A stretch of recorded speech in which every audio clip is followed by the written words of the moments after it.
Good afternoon, everybody. Welcome to Australian's webinar, Clinical Trials Transition to CTR CTIS. Before starting, just a couple of things to take into consideration about the webinar today. The webinar will last approximately 20-25 minutes, including some Q&As at the end. In case you have any questions, please submit them in the chat and we will try to answer them at the end of the webinar. Just remind that we will also send you the presentation per email, as well as the link to the recording next week. And now it's my pleasure to introduce you our speaker today, Nuria García Pazos, Senior Consultant.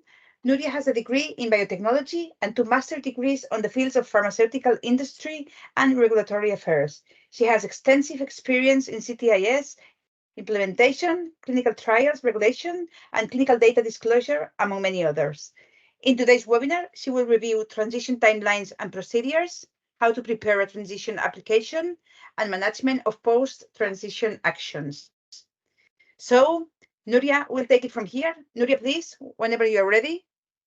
Okay. Hello, can you hear me well? And can you see my screen? Perfectly. Okay, great. So then just let me start. Okay. So this will be the agenda for today. We will be reviewing, as just my colleague Lydia said, the transition timeline and overview, and then how to submit this transition and application, the documentation requirements, and next steps after transition, and then at the end, take-home message for everyone. So as an overview of transition, this is a period of 3 years after the entry into force of the clinical trials regulation. And this 3-year period started on the 31st of January 2023, 2022, and then will last until the end of January 2025. Since January 2023, all new trials submitted must follow the regulation and be managed via CTIS. And by the end of the transition period, all trials that are willing to continue should have been migrated to the clinical trials regulation or CTIS or would have ended. All clinical trials that are not transitioned to the clinical trial regulations by the end of the transitional period will be considered as non-compliant with the current regulation, and sponsors may be subject to corrective measures managed by member states that would mean that the suspension of the trial could be requested by the member states. So now we are approaching this mid-third year of transition. So we would really like to encourage all sponsors to register their clinical trials under CTIS and under CTR regulation early enough and take into account all the time needed for the approval of the transitioning application. For this transitional application, the CTCG has agreed on an expedited procedure to transition minimum dossiers and facilitate all this procedure. This transition of expedited procedure for minimum dossiers will include documents already approved under the CTD. So next, we know that we have to transition the trials by the end of January 2025, but what trials should be transitioned? So all the trials already approved under the directive that are likely to be ongoing beyond that date, and this will include interventional clinical trials in humans, with at least one active site in the European Union, European Economic Area, where the trial is still ongoing. The transition will be only applicable to those member states concerned with active sites, which means that the last subject did not yet occur, and only the active sites in those member states would be included in this transition. So already closed sites will not be notified via CTIS as the trial is concluded there. And also it's important to take into account that no substantial amendments or procedures can be ongoing in any member state concerned for multinational clinical trials under CTD when trying to request a transition. Then, if the end of the trial has been already notified in all European member state concerns, although the global end of trial date has not been notified, the trial should not be transitioned. EUDRA-CT and the Clinical Trials Register will remain active for these three activities. So for notifying the global end of the trial, for the submission of those clinical trial summary results for trials completed already under the directive before the end of January 2025, and also for registering clinical trials conducted exclusively outside the European Union, European Economic Area, that are part of a pediatric investigational plan, as it was already managed, because this functionality is not yet included on CTIS. So this would be managed via EUDRA-CT as done until now. Then, what's a transitional application? So the basics for the transitional application is that it's the same as an initial clinical trial applications. So there are a few different things to take into account. So a couple of, well, a section that needs to be selected. So when creating a new clinical trial, as usually done in CTIS, if this is a transition one, then this checkbox must be selected. And this will activate this specific section on the form part of the structured data on CTIS to include the information on this transitional trial. So the information of the EUDRA-CT number must be included in this part of the application. And then it's important to understand that the transitional application will not be assessed, and it will consist only of documents already assessed under the Clinical Trials Directive. So after the submission of this in transitional trial on CTIS, all the usual workflows and milestones will be triggered as for a standard clinical trial application.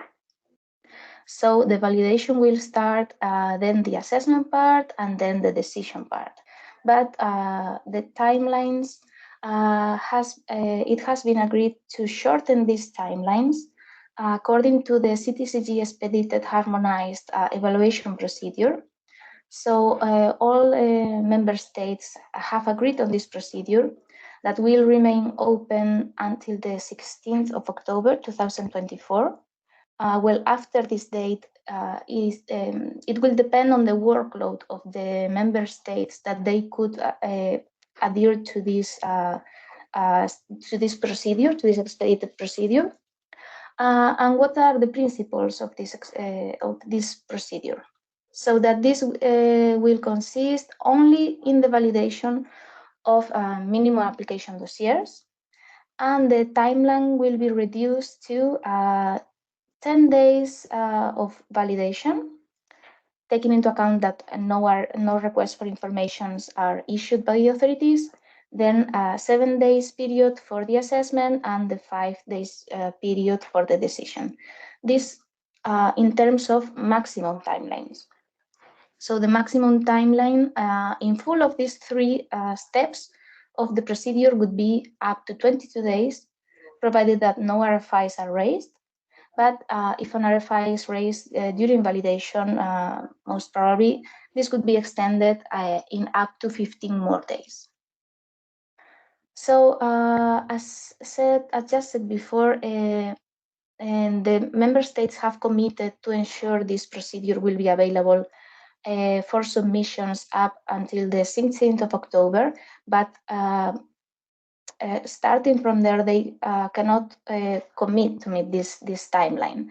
So it's very important that the sponsors take into account the time necessary for the completion of this authorization procedure, which in regular timelines could take up to 3 months if this expedited procedure is not available. So please take this into account when planning your transition. And regarding documentation requirements, we would like to draw your attention to this specific management of documents for multinational trials.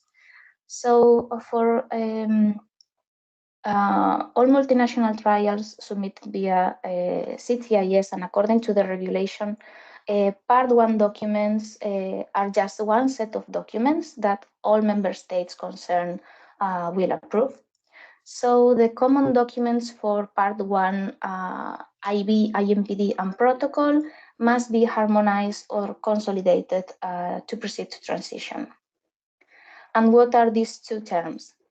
So a harmonized document, this means that the document is identical and includes the same trial procedures already approved across all member states concerned. And in order to achieve a harmonized IB, IMPD, or protocol, this can be managed via substantial amendment under the Clinical Trials Directive, submitted to the applicable member states before applying to transition. So this is one option to harmonize these documents. And the other option would be to provide a consolidated file, which is a document that includes differences across member states concerned, but the document itself is identical on the main characteristics. So please review the guideline from the CTCG, where these two concepts are clearly explained to understand these minimum topics that the documents need to meet to be considered that are identical but with some differences. So these differences that are not critical should be outlined within the document itself or in an appendix of this file. And to create this consolidated document, IBI, NPD, or protocol, there is no need to proceed to a substantial amendment prior transition, given that the document clearly reflects the scope and conditions that are authorized already on the member states concerned, and that the document complies with the clinical trial regulation. In addition, apart from these differences, there is the option to upload a document that includes non-substantial changes from what was already approved by the member states concerned. According to the directive, non-substantial changes are not mandatory submitted to the authorities for assessment. So it's possible that your current version of the protocol, for example, includes some non-substantial changes that have not been received by the authorities, but it's possible that you include a document including already these changes, as long as it is in line with the consideration of these non-substantial changes in Annex 4 of the European Commission Q&A. But still, all these non-substantial changes should be listed in the cover letter. Then the sponsor should include a signed declaration within the cover letter, ensuring that the protocol IB or IMPD do not include any substantial changes compared to the versions approved on each member state concerned. So just this non-substantial from above. And what are the minimum set of documentation requirements? So in general, and from the form section, it will be the new cover letter according to the CTCG guidance, the GDPR statement, and all mandatory application structure data fields, including on CTIS. For part 1, it will be the protocol, IB, related documents to GMP, IMPD, and the documentation related to auxiliary medicinal products. And for part 2, these mandatory documents would be the subject information sheet and informed consent forms. It's possible that member state concerned request additional Part 2 documents if these were already approved in the validation step. So this Part 2 is already completed in this first transitional application. And to take into account that only the latest approved versions are to be provided, that the redacted versions of the documents are expected when necessary and in compliance with transparency requirements, and that there are two possibilities to provide additional documents on top of this minimum set. As long as these documents are required by the Clinical Trials Regulation Annex 1, this may be submitted in this first application. Or the sponsor may decide to provide them as part of the first substantial modification after transition. So there are these two possibilities. Then, after validation, the authorities have checked that you have provided already approved documentation. There are no more questions. That this initial application is approved, and the trial is considered to have completed its transition. So, what to do next? What to do after this transition? The sponsor will need to comply with CTR obligations. So we have listed some of them here. The first one, so to notify all timelines of the clinical trial, so applicable notifications of period dates should be notified via CTIS. So after obtaining your approval for the transitional product of the transitional trial, please proceed to notify the dates of start of the trial and other applicable dates as start of recruitment, etc. And according to actual CTD dates. So this could be in the past. And also the transitional trial is halted. Please state this condition as well on the notifications tab. Then for the safety reporting rules, just to remember that no direct reporting of CSRs and ASRs to ethics committees and national competent authorities should be managed. This is managed now via UDRA vigilance or CTIS only. And then for GMP requirements, to follow the updated guidelines, so the Commission delegated regulation that we are stating here, and also the implementing regulation on the good clinical practice inspection procedures. For the archiving requirement, to remember to keep the trial master file for at least 25 years after the end of the trial. And also transparency requirements. It's important that you follow the revised CTIS transparency rules. We have included here the new link. These rules are expected to become fully applicable on the 18th of June with the launch of a revised version of the CTIS public portal, but also, these rules should be taken into account during the whole life cycle of the trial for upcoming submissions and also in your initial application. And just here a short summary of this an extraction of the revised transparency rules, just so you take into account what documents are subject for publication depending on the category of your trial, either if this is category 1 pediatric or for adults, or category 2 and 3. So we are listing here just the documents, but if you follow the link of the transparency rules, you will have there all the information applicable. Then for requesting subsequent modifications, just to follow the procedures set by the regulation and to submit this via CTIS. Then there is the requirement to submit the summary of results and clinical study reports, and important to take into consideration that there is a new requirement to prepare a lay summary of results. So a summary for lay persons with more easy to understand language. And then last but not least, to update the trial documents and labels in line with the CTR requirements. So this last topic is one of the main topics that the sponsors will like to take into account. So what should we do with the documentation? We have submitted all the approved documents that we have. We have not changed anything, but what do I do next? In order to comply with the clinical trial regulation requirements, all the elements related to part 1 and part 2 shall be completed at the first substantial modification. This first substantial modification affecting part 1 and or part 2. And this with some exceptions. So the site suitability form, there is no need to create a retrospective one. Only this requirement will be applicable for new trial sites. Then for documents related to procedures already completed as recruitment, if this is closed, then the recruitment arrangements are not required. It would be not applicable anymore. And then for the labeling, both for the IMP and the auxiliary medicinal products, this is only required for batches that are released and relabeled after transition. So there is no need to proactively relabel all the IMPs that you have already released.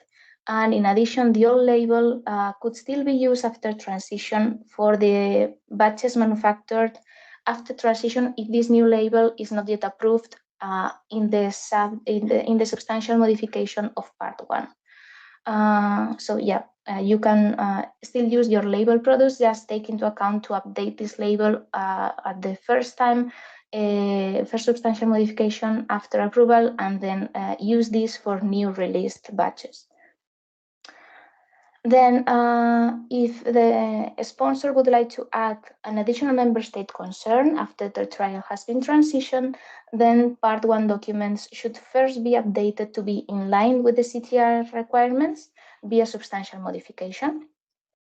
So this means that if you would like to add a new member state and you are not planning a substantial modification, then the reason to submit that modification would be just to be in line with the CTR.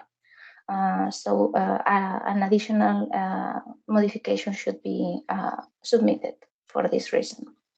And then in order to further simplify the updates of the documentation, and because there were too many questions from sponsors, the CTCG has agreed on this, on a simplification of submission requirements, and this will be depending on the trial stage. So there are 3 stages that I will list now. And this is applicable for documentation of part 1. So the first status is that there is planned inclusion of an additional member state concern. The other status is that the recruitment and or treatment is ongoing in at least one member state concern. And the last one is that the remaining procedures of the active clinical trial are just follow-up interventions. So no more treatment of patients. And in this context, for these 2 first cases, the updates that should be managed will be to update the protocol in these terms, so to add the new EU trial number for identification of the protocol, statement of compliance with the clinical trials regulation, details on emergency situation trial requirements if applicable, information on trial result reporting, DSM-NB charter if applicable, and other changes. So for example, regarding notification that were not previously required, or changes in the archiving or the trial master file. Then also the protocol synopsis for laypersons should be provided in English or national language, depending on the requirement of that member state. Then patient-facing documents should be also provided, and then the GMP compliance and QP declaration would be only required when new IMP batches are foreseen. And IB, scientific advice, and PIP only applicable if the substantial modification concerns those documents. So if you want to add a member state concern, but you don't have any change, any substantial change to these documents, so there is no need to upload them once again. And then the IMPD and auxiliary medicinal product dossier, there is no need to split into separate documents for quality and safety efficacy part. So this can be uploaded just as one specific document. And it's important to understand that, as I said, this substantial modification should be managed if you plan to add later a member state concern. But in this case of ongoing recruitment and treatment, if there is no substantial modifications starting because you have to update something, there is no requirement that you initiate a new one just for the objective to meet the requirements of the CTR. So this is not a requirement. So you could keep the documentation as it is if no substantial modification is applicable. And then for follow-up interventions, this is as well to update these documents only if the substantial modification application is concerning that specific document. Okay, and then for part 2, this should be completed as well in the subsequent substantial modification, if any. And for those documents already approved previously under the directive, please provide just the authorized versions. Then there is no need to update the templates or forms used and authorized under the CTD, for example, for the CVs. As already mentioned, no need to upload the recruitment material if this recruitment is already closed. No need to retrospectively create a site suitability form. And for new documents, new content that was not yet authorized under the CTD, then yes, the new CTR templates will be used. And yeah, and that's it. And then to replace the UTRA-CT number with the EU-CT number only if the modification concerns the content of a specific document. So there is not a requirement to add this EU-CT number if the document is not changing. So you can keep your previous document from the clinical trial directive. But also, please also check the national requirements on the member state concerned websites. You have contacts on the Annex 3 of Q&A on CTR. And just, I am running out of time, but a take-home message, the most important thing that I wanted to explain is just, please take into account that we are reaching mid-2024, and therefore it's time to take action on transition. It's very important that you check if transition is applicable for any of your ongoing trials, if this is not done yet, to assess the volume of trials and transitions that you will need to manage to acknowledge the expected workload, then agree on a timeline for preparation and submission with all stakeholders involved, allocate enough human resources to ensure they are available, the workload will be completed, and also please take into account the summer season coming to ensure backups. Gather and confirm all the set of documents approved under the directive. Then to manage the required harmonization or consolidation of IBI, MPD, and protocol if needed. And also to review the documents subject to publication under the new transparency rules for the applicable redaction. And our recommendation is to set a submission deadline before October 2024 to take advantage of this CTCG expedited procedure. If not possible, transition is still open, but we really recommend to do it in advance, because then the authorities will have quite a huge workload, not just the competent authorities, also the ethics committees, and this could delay the procedure later. And yeah, the most important, avoid your risk of non-compliance by preparing your transition well in advance. And just before going to the questions, just to announce that we'll be organizing a training course on advanced use of CTIS, so to explain you how to use all the functionalities of CTIS to manage your initial applications, either new trials or transitional ones. So we will share this information with you if you're interested. And thank you. Thank you, everyone. I'm not sure if we have questions in the chat. Lovely. Thank you, Nuria, for this fantastic presentation. It seems there are no questions so far in the chat, but we received a couple of them per email ahead of the webinar. So if you want to answer them now. Of course. So first one, what will happen if the transition of an ongoing trial is not completed by the end of the transition period? Yeah, okay. So if the transition is not completed, then the trial will not have a legal basis to continue ongoing. So the member states concerned could take corrective measures on that. That being, my feeling is that they could suspend some clinical trials, but also they will assess the type of trials and yeah, to ensure safety of the patients involved. But yeah, there is a risk of suspension of the clinical trials. Perfect. Thank you so much.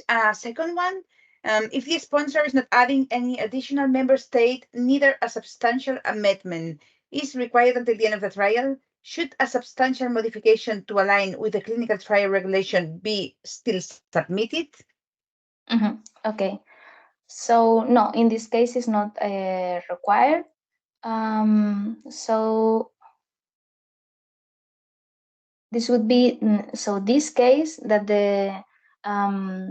these two cases here, that the recruitment is ongoing and there are follow-up interventions. So if there is not a plan to add an additional member state, and then you don't have any substantial modifications, the trial could continue until the end without updating the documentation according to the CTR.